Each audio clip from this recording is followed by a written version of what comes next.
evening, gentle listener, and welcome to Closing Shift, not a Wood Elf production. I am one of your hosts, Mia, joined here by other host, Emmy. How are you doing today? I'm joined. That's not what I meant. I meant, I'm doing okay. How are you? I am super chill. Tell you what, I've had a nice thing for about the past week and a half or so, where I was getting pretty low on my usual coffee blend, which is usually just a Dunkin' medium roast. And so I asked, it's like, hey, can you pick me up coffee from the store? And what ended up being picked up for me was like a smaller bag, just as a supplemental thing until it could get to like a bigger box store to get the usual bulk coffee that I get. Still Dunkin' blend, still medium roast, but this was French vanilla.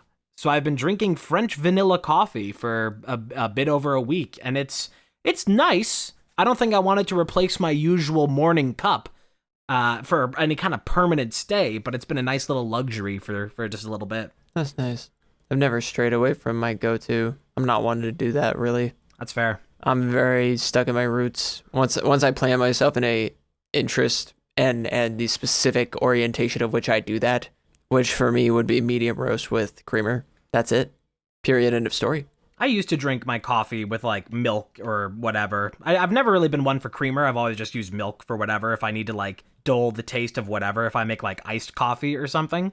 I don't like milk. No. But basically, that's been like, I used to do that, but then I just decided for a little bit, I was like, let me just try black coffee. Let me just have that for a while because I'm too lazy to like always be mixing this. And then I now just drink black coffee all the time. It's what I prefer. It's almost like an improvement to one's life to have something so boring and plain in the morning. I kind of wish. It makes you appreciate the finer things. I spend money on creamer. Well, I haven't recently, but I spend money on creamer like I used to spend money on vapes. It's a necessity in this house. I need coffee and creamer. Real shit. I almost cannot start any day in a happy mood unless I have it. I can't have a happy day until I cream. I'm probably on like 3 or 4 years of the same mix, honestly. It was introduced to me this way by my sister with this same coffee and this same creamer, and I've been using it ever since. During the Zoom S&P days, I was drinking it. Zoom S&P is like 4 years, like 4 years old at this point. Yeah. Zoom S&P is like 4 years old. That was like November of 2020. The lock video happened like this time 4 years ago. Yeah, because it was all around Thanksgiving season. Think about that, man. I was just, this is actually something I wanted to bring up today. I was thinking about like the time, like the retrospective. We were talking a little bit earlier off screen, off mic, off whatever, fucking off of your ears. Yeah, literally like fuck you, off yourself. No, I wish I had said that because it was so funny. That was good though. Thank you. I just wanted to tell you that was really funny. Off yourself. But we were talking about it a little bit before we started recording that this was so much. We were mostly talking about it in terms of wrestling, but there's been so much like shit. Like the beginning of 2024 didn't have Closing Shift. It didn't even exist when this year started. Yeah. I was still vaping when this year started. I was still on my nicotine addiction. I didn't quit that until around the time we started this show. Those are basically synonymous, honestly. And I remember too, because I had like just quit. I still remember February 5th was the day that I decided I was going to quit. And that was around the time we decided we were going to start Closing Shift, and we recorded the first episode. And I remember because like we recorded the first episode and I was like, damn, that was a banger. That was a good episode. I got a good feeling about this. And here we are 43 weeks later. The first episode we did was just going to be like a test fire. Right. And then it was just like we ran with it. It was just a banger. I mean, that's what happened with Big Wet Big too. Yeah. But I want to acknowledge since Mia's stupid dumbass in the last episode forgot to mention the playlist we were listening to. I wanted to mention that in this episode we are listening to Cozy Coffee Shop Jazz in the background. Link in the description if you'd like to listen along with us. And I also have the opening question and wanted to get to it before we strayed away too far. So my opening question for you today, because I've been thinking about the same song that is my answer for this question. Which Nintendo song to you serves the most sorry, not con, I meant like cunt. I was thinking like content, Which Nintendo song to you serves the most cunt? / which song did Nintendo eat the hardest with? Like, which song comes to mind that you're like, this song fucks? Like, I could fuck to this song. You know, there's a lot of really, really good Nintendo music. I mean, playing Twilight Princess has, like, incredible music for a lot of it. That, like, Hyrule Field theme for Twilight Princess is just, like, it's always good. And same with Castletown for Twilight Princess. They're both just, like, always good. But, yeah, I can tie this into something that I want to complain about, which is my favorite thing to do in the world. Good. I think I really just have a gigantic soft spot for the overworld theme of Spirit Tracks, because it just so perfectly encapsulates that feeling of, like, adventure. It's, like, so perfect that it's, like, it's got that, like it's, like, so bright, and it's, like, this sort of, like, it feels like you're doing something big for how little the game actually is. Right. It's almost like Studio Ghibli-esque, I'd say, for that song. Yeah, that's fair. I want to redirect a little bit, though. Not what I was asking. I wasn't asking for, like, a song you think is good. I was asking for which song you think, like, fucks the heart. Like, which song do you think gets all the bitches? Like, which song do you think is the sleaziest? Because, like, I have an idea in mind that's a great example, but, like... Well, if we're talking about, like, maybe, like that one Bowser theme, if we're talking about, like a song that's, like, all about, like, fuck... Yeah. Yeah. So that is one of the boss themes from Mario 3D World, and that is the exact example I was thinking of. It's called A Boss Approaches. Songs of that vibe. It's kind of hard to think about, but there are a lot of good ones. There are some songs, like, in my opinion, Throwback Galaxy fucks a little bit. I don't think it fucks that hard, but it fucks. It's good. It's pretty good. It's good. It's jazzy Mario as Galaxy, hell. of course, is just, like, full of great music. It's full of fuck. All around Nintendo stuff, though, it's hard to, like, I mean, probably something for, like, Metroid Prime has some, like, really good shit, but I don't think it really fits that vibe, like, too well. Smash Melee has some fuck, I think. Oh, you know what? DK, Donkey Kong Country, whatever track it is from that's like... That one is just, like... Yeah, I think that one, like, fits that vibe amazingly. That is fair. That one's got good drums. I need to, like, I don't think I've ever, like, fully played through a Donkey Kong Country game. I got Tropical Freeze on the Wii U forever ago. I got a little bit through it, but then my Wii U disc reader just, like, stopped working, so never finished Tropical Freeze. Mm-hmm. Rather sad. I don't think I've played a Donkey Kong game besides Donkey Kong 64 in my entire life, which I know is probably heartbreaking to some people. DK64, is that, like, a good one? It's one of the only... I think it's the only 3D open world kind of, like, DK game.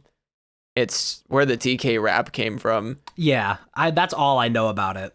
I don't think I don't think a lot of people like it that much. I don't think it's super bad, but I didn't play it that much, so I don't really have an opinion that much on it. Maybe you should play it on stream. That would be funny. I could. Seems like up all your I know alley. about DK64 is that it has the DK rap, and that's the game that, like, that never actually had, like, a fully completed 100% run up until a few years ago, where they discovered it's now, I guess, like 101% or something. But there was, like, a secret collectible piece hidden, like, somewhat clipped through the ground in, like, a patch of grass that's only collectible in a certain way, but it is still a valid collectible. So now there's, like, 101% completion in that game that was only discovered, like, forever late. That's all I know. We discovered they put Epstein Island in DK64.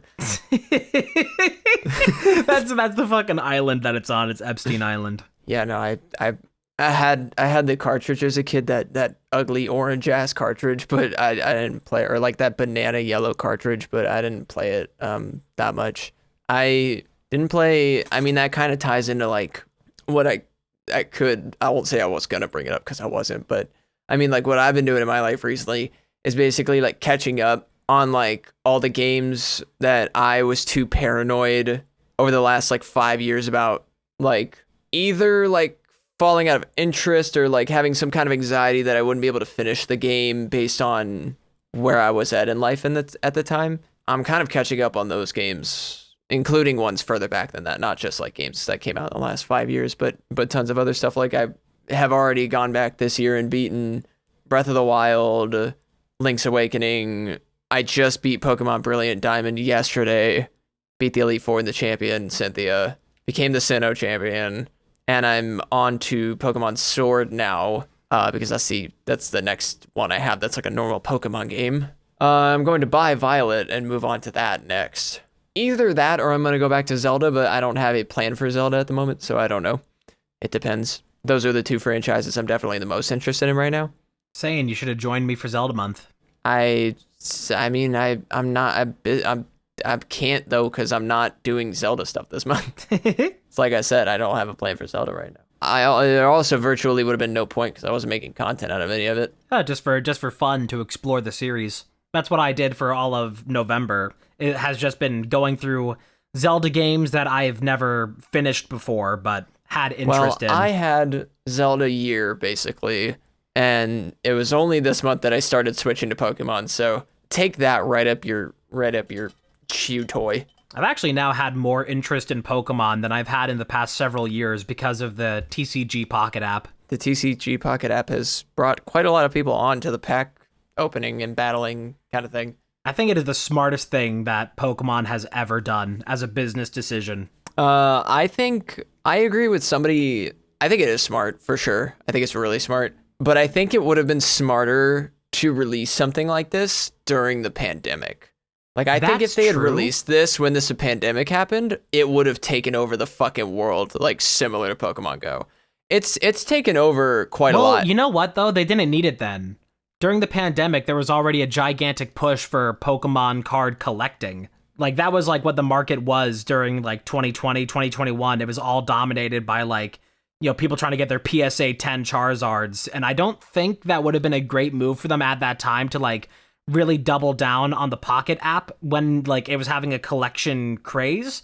Because then it would have been seen more as, like, a fad and a luxury thing, as opposed to the game that it is. I don't think they wanted to be associated with, like, that kind of, like, scalpers and $40,000 collectible stuff. Wonder picking is basically scalping. Anyway. But the Pokemon TCG game, it is, like, it's pretty fun. And opening up all the little boosters in there, you know, you have to have the recognition that, like, if you actually tried to open booster packs at that rate in real life, you would, like, go broke immediately. But it has, I mean, the marketing of it is working on me. The fact that, like, I do now kind of want to, like, collect physical Pokemon cards. I'm not gonna, like, call him out too much, but Chandler did buy real Pokemon cards recently and open them. He didn't get that much. It's fun. It's fun, though. When we were all together in the meetup 2.5 years ago, I bought Pokemon cards while we were all there. I remember. I did too. And I opened them. I bought like a whole box, I remember.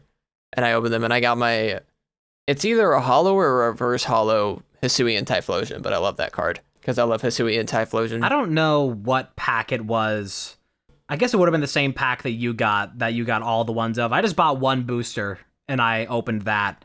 And I have one of those cards from that. I have a clear phone case, and the Togetic from that is in, like, the back of my phone case on display there. And I think I have a couple of other ones just kind of sat around, but I remember I gave, like, most of those cards that came in that booster, I just, like, distributed to all the people who were there. I gave Chandler the Ursa ring, and that's just something that I think of fondly now. I see this little card, and I'm like, yeah, that was a fun little moment. I think I gave some people some cards. I definitely meant to. I kept the Hisuian Typhlosion because it was, like, the best card I got out of that entire draw. But I got quite a few, like, different, like, holos and stuff. Believe it or not, I still have on my right thumb, it is the only finger left that has anything left on it, but there is still a tiny amount of nail polish left over from Bad Blood. Just, like, the tiniest little fucking fleck of pepper of this purple nail polish. Amazing. Been almost 2 months. And I want to repaint my nails, but I'm like, oh, but that's like a thing. Yeah, but so is the entire bottle of nail polish. It is, but, you know. You got that while you were staying with me. Think of it that way and repaint your nails.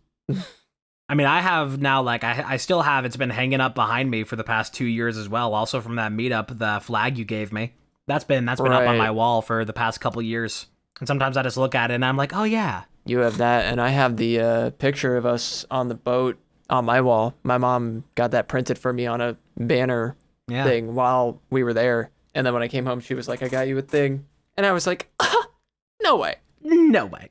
Yeah, with this year nearing its end, it has been a hell of a like first half of the 2020s, hasn't it? Yeah, I mean, people were making the joke that it was going to be like, haha, the roaring 20s are going to come back and it's all going to be a repeat. And then it actually was a repeat. It was a repeat of like the worst stuff, except for in like wrestling. Where we are getting like, I mean, between the way that everything is politically has been all the same there. Global pandemic, tariffs ruining America, all the good stuff. The Smoot Hawley Act. Anybody? Well, liberalism is a cum disorder. It is. That's a picture that Emmy shared with me. Yeah, I will absolutely not be putting it on the screen. It's pretty funny though. I don't know if you could just find it by looking up like cum truck. Yeah. Just look that up. Just look up cum truck. Yeah, and just have a ball. It's got a million fucking stickers on it. You'll find it.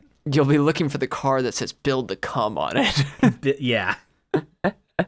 Not hard to find. So what are you doing? So what are you gonna do after Zelda month's over? Weirdly enough, it's probably still gonna be even more Zelda stuff. For like some part of it is still gonna be Zelda stuff because I have been now after playing Twilight Princess, I moved on to Spirit Tracks. I just finished Spirit Tracks. I fucking hate it. It's the worst Zelda game I've ever played. Absolutely miserable. But I was sort of double teaming, one on stream, one offline, while playing Spirit Tracks, learning the any % run for Twilight Princess. And that's what I'm even doing it like right now. As we're recording this, I'm still practicing some shit with it. And that's just been what I've been doing like every night for about a week. Has just been learning Twilight Princess any %. A pretty old and pretty safe route that just sort of gets me introduced with some of the major things while being mostly like safe and pretty slow. But I now know it by heart how to do this entire run. And I'm probably as soon as I don't even know, like as soon as I get like a little bit more consistent with it, I'm going to start streaming runs of it. And I didn't think I was going to be speed running Twilight Princess. Somebody in my chat mentioned it on the final stream I did of Twilight Princess. A raider came in who was a speedrunner of it. It was like, you should consider getting into Twilight Princess speedrunning because it's like a really good community. It's all good stuff. And I was like, I'd probably, if I was going to speedrun anything, it would be Majora's Mask, not Twilight Princess. But Twilight Princess ended up having a really good learning resource for its run that just made it super, super easy to figure out like the entire thing, easy to follow along and have like notes for like every single thing along the way. They just made it super easy to follow and learn. And I'd still like to learn Majora's Mask because I want to do like rando stuff. That's kind of the biggest motivator of that. But I've been having an awesome time getting back into speedrunning. Well, that's good. Speedrun is definitely not my thing. I definitely am not coordinated enough mentally to speedrun. I'm a very casual gamer. I mean, I've always prided myself on being a very casual gamer. Ain't nothing wrong with it. A dying breed. Truly. Although I have tipped my toes back into some competitive gaming, playing mostly Valorant, but the only other game I've been working on like strategy wise, I guess, is Phasmophobia. We've been playing Phasmophobia. We sure have done that twice now after recording sessions. And I was playing it with the group too. My group, because they seem to have randomly picked it back up around the same time we randomly picked it back up. It's a good time to get back into it. They had a big reset, and it's a little bit hard to get back into the early game, but it is fun. Yeah, I think we are just like specifically we are gonna have to start moving on to intermediate missions. And since I now, thanks to farming my levels in XP off of the other people who have higher levels, am going to be able to bring more items for us. I'm now at the point you have to be level 16 in Phasmophobia to have every level 1 item unlocked, and I am now that level, so I can bring at least every level 1 item. I think you have to be, if I remember correctly, you have to be level 90 in the game to unlock every item. For those that listen to this show but don't watch any of our stream stuff, haven't seen us play Phasmophobia, we had a really fun thing happen for the first 1.5 times playing it together, that we just couldn't get any evidence for the ghosts, only to find out that they changed how a lot of items worked, and that's why we couldn't get anything. Yep. Certainly a fun time. We got robbed. We did. But now we know a little bit better. I also found out and rediscovered a bunch of shit you can take pictures of that we weren't taking any pictures of. Oh, shit. You can take pictures of fingerprints and get money. You can take pictures of ghostwriting and get money. You can take pictures of other shit and get money.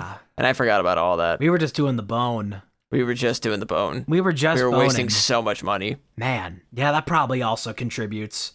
But you know what? They didn't, like, throw us into, like, a new tutorial or anything, launching back up after coming in after several years. Right. They just assume... Because, like, it's got a plaque in the lobby in the game when you go... If you're in the lobby in the game, it'll have a plaque near a door in the lobby that will show your level from before they reset it. Yes, your pre-time skip level. Yeah, literally. So I'm assuming they just like are assuming you're good. I'm assuming that they are assuming that you're good. We're just gonna assume you're gonna read over all these item descriptions for items that you would have no reason of thinking changed at all. Right.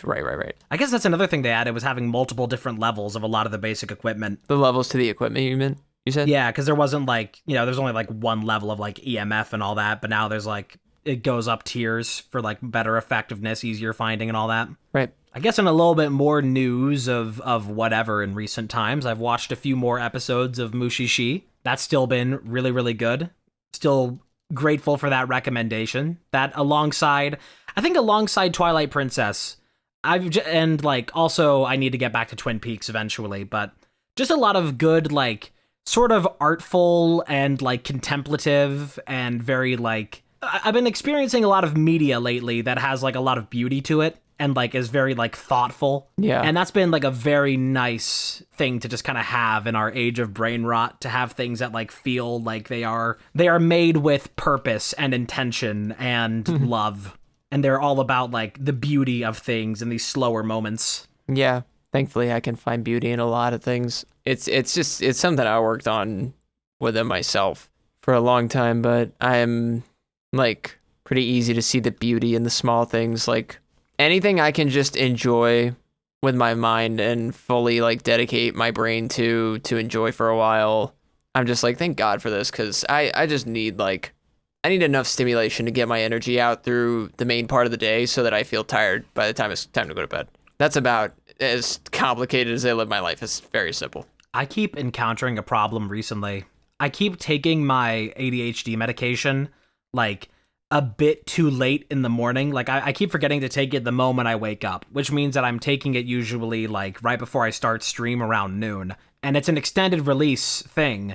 So that means that it's still kind of popping off like really late into the day. And that's been good for like post stream trying to learn Twilight Princess, that I have the energy to do that, and it keeps me going through the run. But it also means that like I'm still so reliant on melatonin to get to sleep. Right. And I keep encountering a problem once again that I had a few months ago, and I'm having it again, where it's like I keep trying to wake up at 10 a.m., but I just always wake up at like 9 or like 8:30. I guess winter's fucking with me for that, because I do partially wake up with the aid of the sun, but because I'm just kind of used to like that light level, but it's like fucking with me now. And also it gets dark here at 5 p.m. and it like I'm not any kind of big fan of sunlight being here in Arizona, but it kind of sucks when it gets dark at 5 p.m. It fucks with my like internal schedule so much. Yeah. And my internal sense of time is just also messed up from the ADHD medication. I'm huge on, I mean, I don't know, it's like when I comment on stuff like this, sometimes I'm like, I feel bad because I feel like I'm just speaking from a very privileged position, because I feel like being a morning person is a privilege that like people think is crazy. It's just, it's tough because I don't want to like, I'm not trying to be like better by being a morning person. I just am a morning person and just have very easily evolved into that. I still like staying up, but I will not, I like have to sleep also. I think I'm in a very unfortunate place where like all of my habits and rituals are all tied into like having a good morning and getting stuff started bright and early in the day and really like making the most of that. like having, the most basic of mornings of drinking black coffee, having an omelet, and just like enjoying the morning is always like the best way for me to start the day. It's like such a nice, like grounding thing to have such a basic, fresh start every day. And so that's like a very important ritual for me, basically every morning to have that kind of thing. But my body is still just like, no, we're going to bed at 3 a.m. I only want to sleep at 3 a.m. So it's like this constant clash.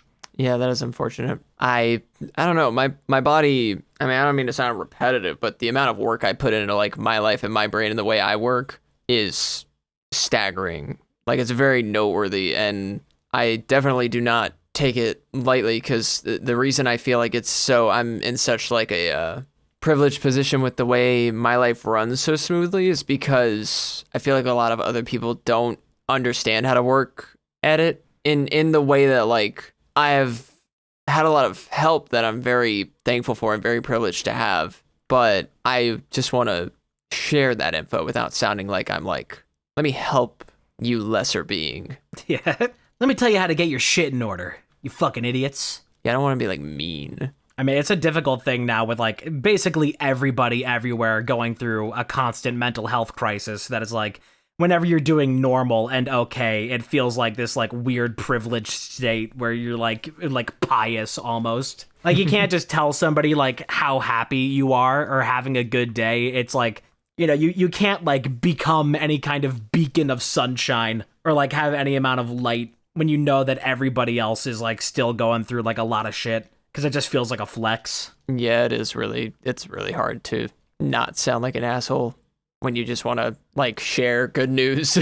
I feel like an asshole partially for like still having my spirits about me and actually still having a positive outlook post-election, like having confidence and endurance through that.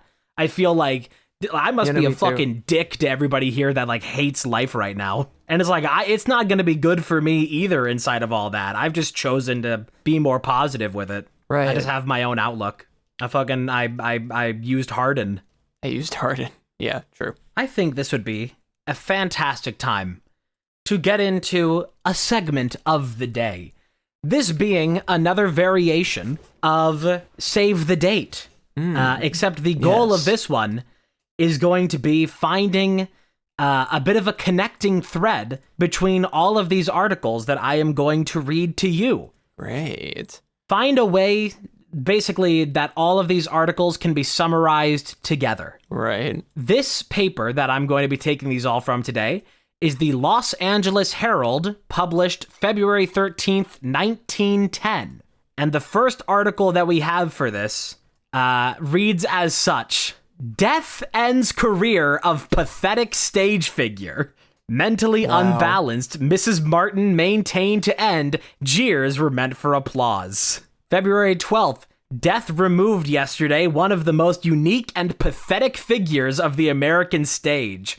Madame Periwinkle has passed away, convinced to the end that the jeering audiences that greeted her a generation ago really acclaimed her the greatest actress of her time. 20 years ago, Miss Suzanne Martin, her mind unbalanced by the loss of her husband, conceived the idea that she was a great actress. A cynical manager foreseeing a unique feature encouraged the belief, and Madame Periwinkle appeared in vaudeville. She could neither sing nor dance, and her costume was made up of weird, ill-fitting odds and ends. But again and again, she appeared before crowded houses and received the jeering plaudits as genuine appreciation. The novelty at last wore off, and her feeble brain gave way entirely. She was 61 years old. Well, one of the most brutal articles I have ever read in my fucking life. Stupid ugly bitch dies finally. Pathetic stage performer. Feeble brain. Well, that's really something. Not to be rude, but ding dong, the wicked bitch is dead. She was such a bad performer that they were just like, even in her obituary, they're still just like, yeah, it was fucking sad all the way to the end. Thank God for this day. All right, the second article, remember, these are all in the same paper. Okay. Shovel snow, semicolon, drop dead. 2 well-known men of this vicinity dropped dead today after shoveling snow from the sidewalks of their homes. They were John A. Wareem, a prominent retired hotel keeper of this place, and William A. Moore of McVeytown, a retired farmer. So 2 dudes, 2 deaths from shoveling snow on this February day. And our third article, on the exact same page of this paper, found dead in bathroom. W.T. Lipper, who came here from Chico several days ago to engage in business, was found dead today in a bathroom. The dead man, who was 55 years old, was a sufferer from dropsy. Those are 3 articles, all from this same paper. And I could give a fourth that may skew slightly, but is still somewhat in theme. But do you have any connecting thread of how to summarize all of these different articles? I don't have an answer that is correct, probably. I mean, is it that they all died? I mean, that is the most basic of thread. But how would you, like, if you're going to group all of them together, of, like, what all 3 of these are? What are all of them stories of? Can you read the headlines again? Yes. Found dead in bathroom. Shovel snow, drop dead, death ends career of pathetic stage figure. They're all stories of people seemingly dying in really goofy ways or just having the worst outs possible. That is close enough to the connecting thread I was looking for. Pathetic deaths. Died shoveling snow, died in the bathroom, and a pathetic stage performer. That is all of those. There is a second thing of a bunch of articles in this paper that I was thinking of finding some way of connecting all of them in like a way that isn't the most obvious possible, but I couldn't find anything other than just what they are. But there are Right. also all on this same paper, like literally all on the same page as well. You have 51 known dead, 120 doomed in wrecks at sea, 2 vessels with over 100 persons probably sunk. So that's like big headline, first thing. Immediately under that, different article. Americans lose lives in wreck. Steamer filled so rapidly there was no time for passengers or crew to lower the boats. So that's 2 shipwrecks, both on this same page, same day of this newspaper. Immediately after that, over score injured by train collision. Trolley coaches crashed together in heavy fog on Long Trestle. One of victims believed dying. So that is now 3 travel accidents on the same page. And number 4, mangled, crawls miles, saves 200. Operator, run over, warns passenger train. Employee with 1 leg gone draws himself to station and prevents wreck on Great Western Railroad. So we have all on the same thing. 3 total ships, all wrecking and losing lives. We have a train collision that also claimed lives. And we had a near train collision stopped by a dude crawling a mile with mangled legs, that he had to crawl to a station and warn them of an oncoming trolley. What the fuck was going on this day in 1910? A lot, apparently. A lot. How do you have so many tragedies? A lot of people not being able to handle themselves. Oh, there was also another one. I think there was another shipwreck of a different, like, schooner. It's insane. So yeah, just, I don't know, I guess we should be grateful that, like, we're not having that happen every 2 seconds nowadays. I'm so grateful. I'm grateful to have not been a Californian during 1910 on February 13th. Everyone remembers February 13th, 1910. I remember it like it was 1910 ago. Tell you what, after my last 2 experiences on an airplane, I don't think I would mind if I was in an traffic accident and the plane just fucking crashed halfway through. Those were miserable flights. Had a dude using my fucking my fucking fat roll as an armrest while he was like spread eagled in the middle seat. Dude in front of me like leaned all the way back, crushing my knees the whole time. Excruciating pain. And because of the dude being sucks. like spread eagle in the middle, I had to like have my leg like halfway out into the aisle. So I had to be like pulling in and scrunching up like every 10 seconds whenever somebody would pass by. Flying is not the best time these days. Not with that attitude. Not with that height and weight. You know they didn't used to charge for baggage on airlines? That was only a post 9/11 thing. It was supposed to be a temporary thing that you would be charged to check bags for airlines. That was just supposed to help them get back on their feet after 9/11 hurt the airline industry. And that temporary fee is now a permanent thing that grows ever larger every year. Well, it makes them so much money. I mean, why would they get rid of it? Because it's what everybody's come to expect. It's a no-brainer. If you can get away with it, then get away with it. It's fine. Let the airlines investigate themselves. I watched a thing kind of recently about like how terrible it is, the monopolization of airlines and airports. That like it wasn't a thing not even that long ago that there wasn't just these few like megalithic like airline companies that controlled everything, like the same like six basically being in control of an entire airport, like having a whole wing of it dedicated entirely to Delta or American or something like that. That Right. It used to be like there were over 100 different airline companies and each of them could share space at the airport as this almost like public thing that, you know, they would just be able to, if there was an open dock and they could land there, that could just be a place for like any competing company could just land at an airport. But now it's like super like exclusive and monopolized that like you have to have these very few specific companies that have very specific control over airports. And so they can just like do whatever they want because there's no competition. And it's for how shitty their service is and how deserved their bad rap is. Spirit Airlines is kind of changing that a bit with being like the only budget option that like exists these days. And although their service is pretty shit, it is like a much appreciated thing amidst the monopoly. Right. They're like the only ones having a healthy practice. A lot of things over time have gotten better in weirdly specific ways, and a lot of things gotten worse in weirdly specific ways. Yeah. It just depends where you look, but you know, that's like we were talking about earlier. We're having a more positive mindset right now in life, but that's only for like the immediate kind of thinking. You know what's another thing? It's one of those things that has improved. That I guess I'll send this here and we could put it in the episode as a fun little like bonus. But there's finally in one of these papers that I have for this segment, there's a little comic in it that is actually mildly amusing and not just straight up like racism.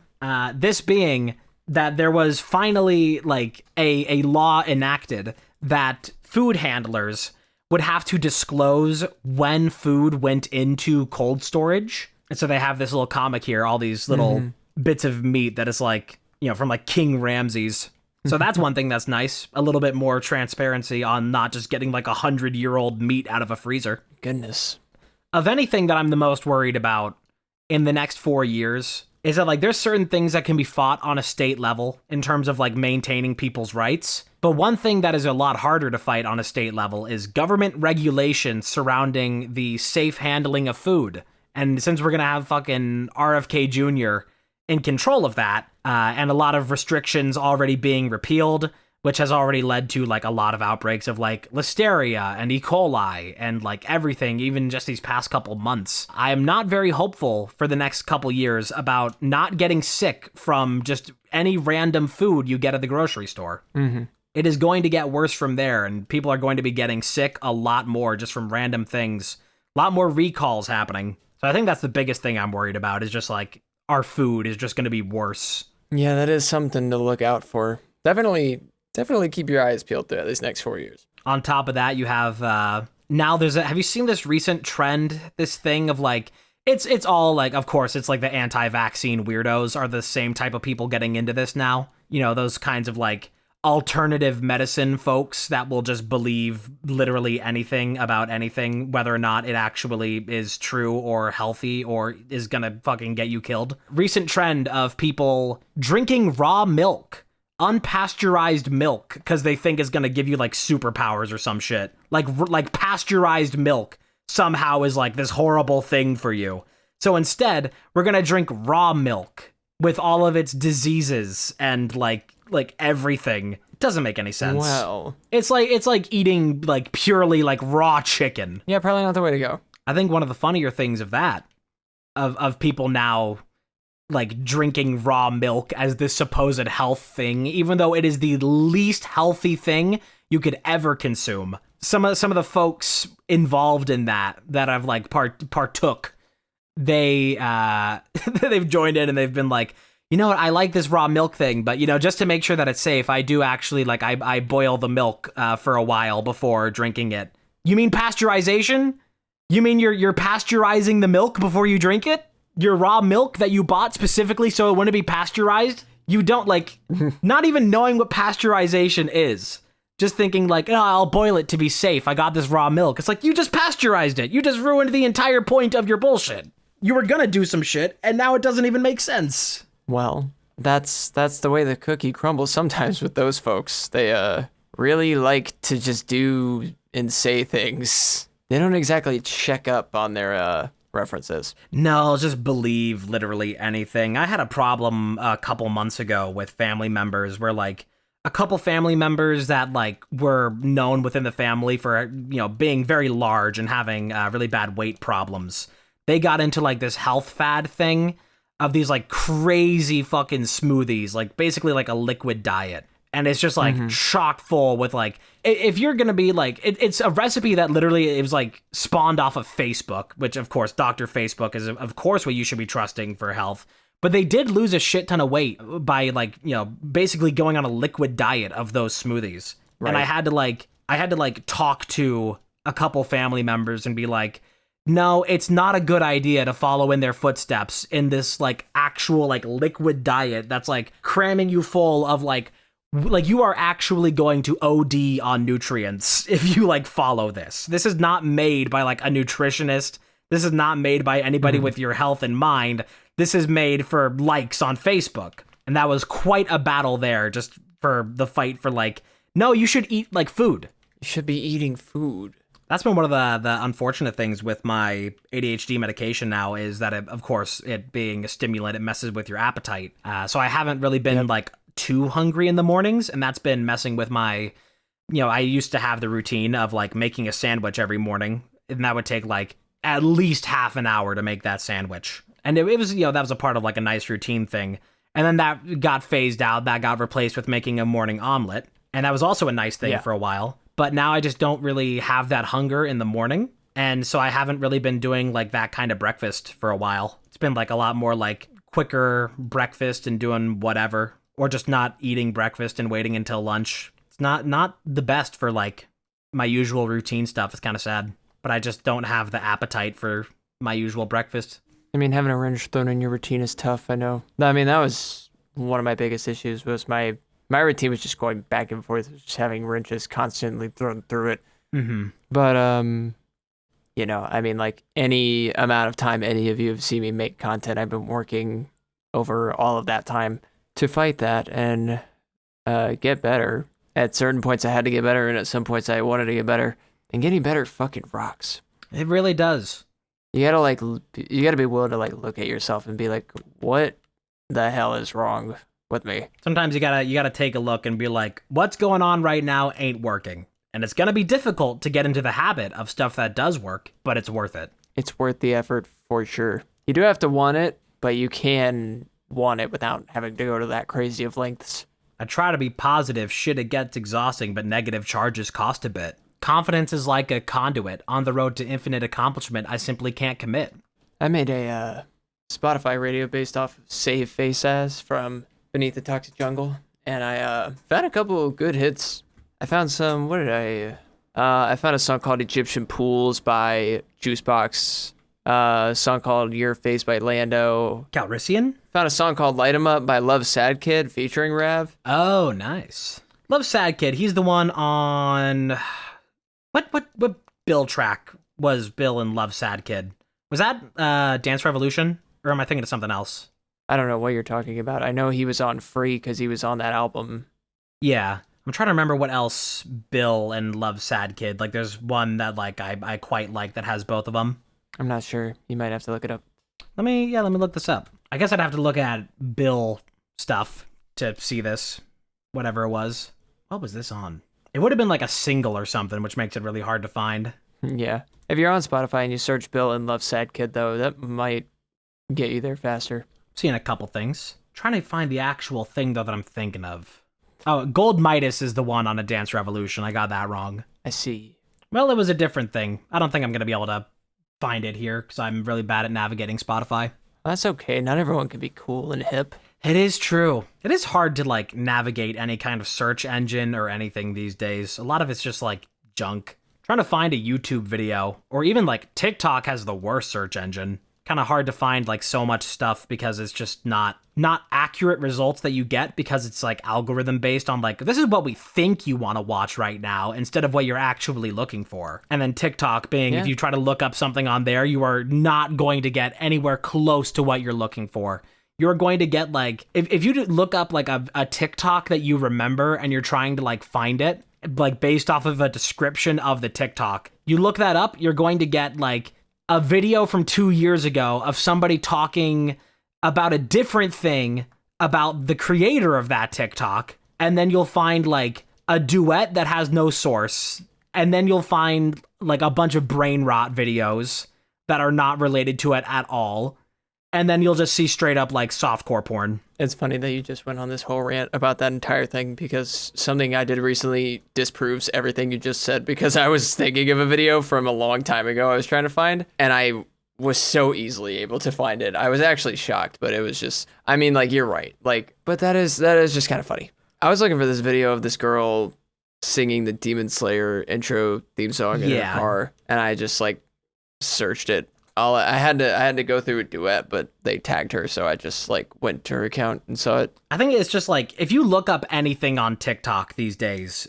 like several of the top results are just going to be softcore porn. Like just think of any random thing off the top of your head, go look it up on TikTok right now and tell me what you find.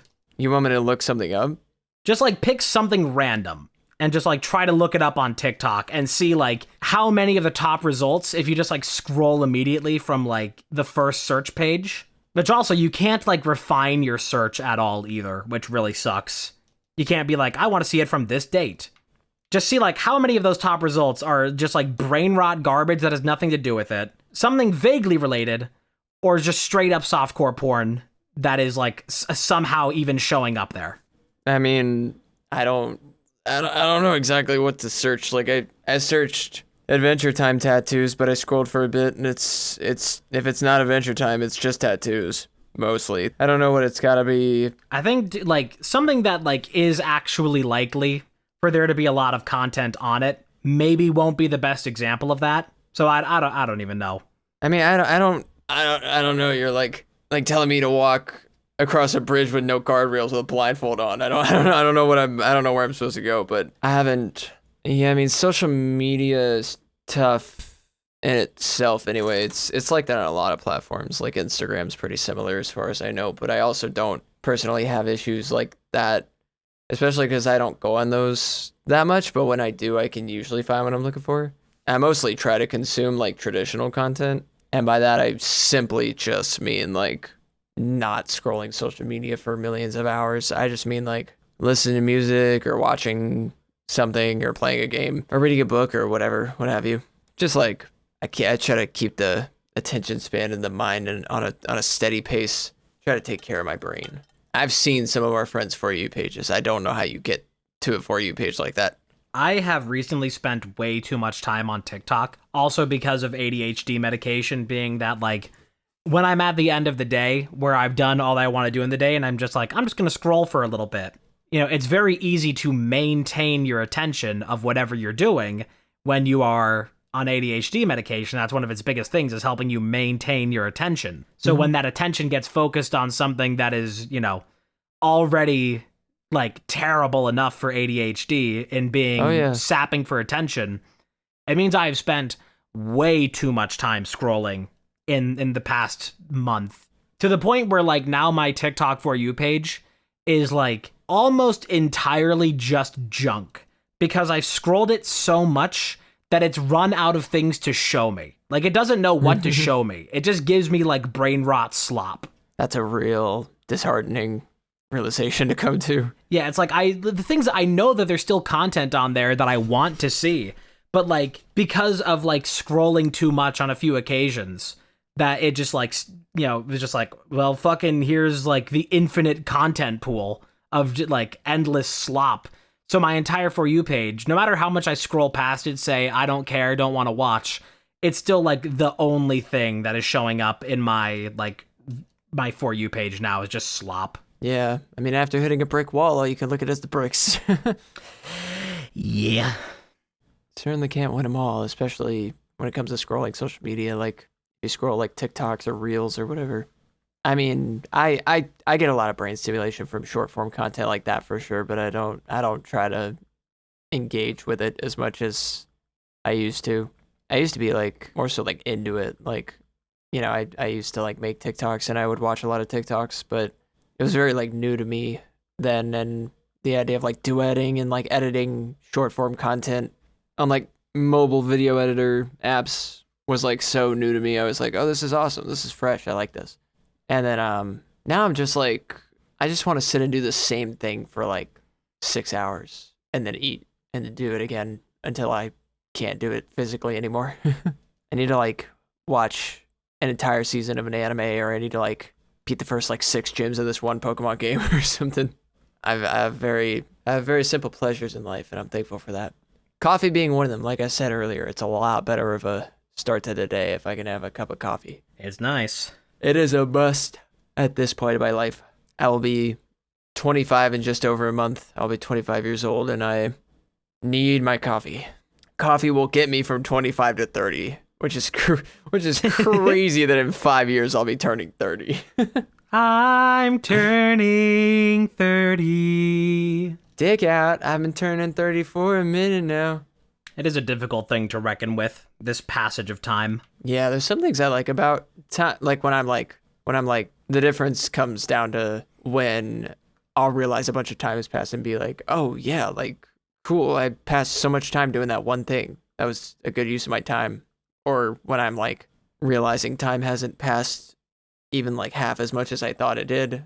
Or when it's passed like way too much. But usually for me recently, it's more so the former, where it's like, I'm like, what the fuck happened to the time? I feel very much relation to the Kill Bill line. I think it's from Sleep Talkin'. It's like, work, slack, work, what the fuck is that amounted to? That's how I feel. Mm-hmm. Every time I think about the passage of time, it's like, damn. Yeah, we do just really ride on this rock as it rotates in space. Yeah. We just happen to have some things to get us by during the time, which is fine for now. I mean, as humans, we do what we can. That's okay. That's enough. We just got to stay strong and keep up what we do. Live the best life you can. Put in the work, put in the hours, and take what's ours. Just gotta we gotta do the best us we can, you know, as humans. I'll do the best you. You'll do the best my mom. And then we'll both do each other's dads. Sure. Well, that seems like I guess this is generally a pretty fair point to stop, huh? This episode. I suppose. Well, then I suppose we will catch you all next week. Thank you for joining us for episode 43. Goodbye. Goodbye now.